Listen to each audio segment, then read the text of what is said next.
Hi guys, and welcome to Differently Denise. I'm excited to really start redoing my videos I made years ago and kind of make them a bit more up to date, up to speed. One of the first things I started posting about when I made a YouTube channel was study tips, and I'm really passionate about that because if you know me and you've watched my videos, I used to be a tutor. I started tutoring in the 7th grade. I was asked by the principal if I would tutor a German student that was struggling with her English but really with algebra, and I would stay after school and help her, and I really enjoyed that, and I continued tutoring throughout high school, throughout college, and throughout med school, and I still do it every once in a while now. So let's just talk about pre-med and ways that you can memorize, so memorization techniques and ways to study if you're going into that. Really, these can be used for any type of class that you take. I'm currently in my master's, so I'm still using these techniques, but memorization skills are crucial if you're going to be a doctor or do pre-med journey. So let's talk about a few things that, some basics. So how do you memorize something? It's not just look at it, read it, read it, read it. You have to actively do something with it and then practice recalling it. The best way to recall something is to learn if you could teach it, whether that's teaching it to yourself, writing it down without looking at the paper on a board, talking it out loud before moving on, or writing it down from memory. Then you know you've got it. And the other things is coming up with memory tricks like mnemonics. So let's talk about a concept in biology. I was a biology major. Gram-positive versus gram-negative bacteria. I could never remember which one was purple and which was not. So gram-positive, positive starts with a P, purple starts with a P. So gram-positives are purple. Gram-negatives are not, so they're not purple. And negatives have a N and an E in it. They contain endotoxins, LPSs, and that's just a way you can memorize it. Another thing is introns and extrons. Introns start with in. They stay in the nucleus. Extrons start with EX. They exit the nucleus. Another great technique is transition versus transversion in DNA when creating proteins. So transition is easy. A purine goes to a purine, a pyrimidine goes to a pyrimidine. A transversion is a substitute. It requires work. So it's a purine for a pyrimidine or a pyrimidine for a purine.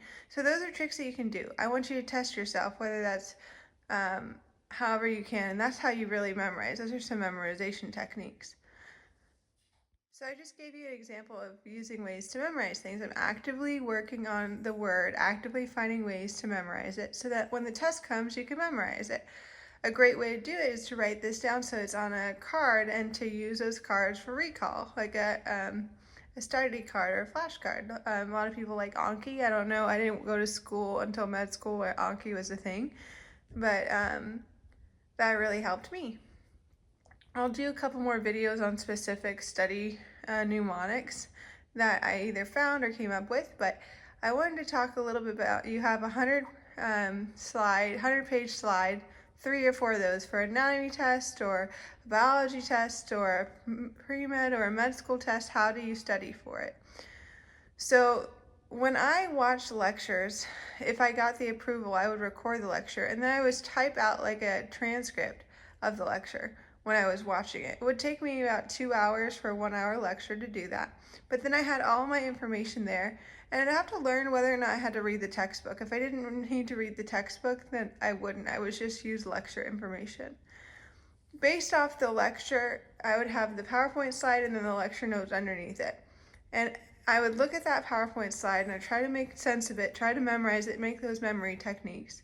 And then what I would do is I would turn it over and try to teach that slide to myself and or write on a whiteboard if I was tired that day, or cover it up and try to talk about it. And then I would move on. If it was something I struggled with, I'd make a note of it to come back. I'd type up the memory hook or something like that. And so you move pretty quickly through 100 slides that way. If it is a diagram, I would use the whiteout tool on my iPad to white out the labels and then practice those in anatomy, and that was really helpful. And then what I would do is come back to the material that I find difficult the night before.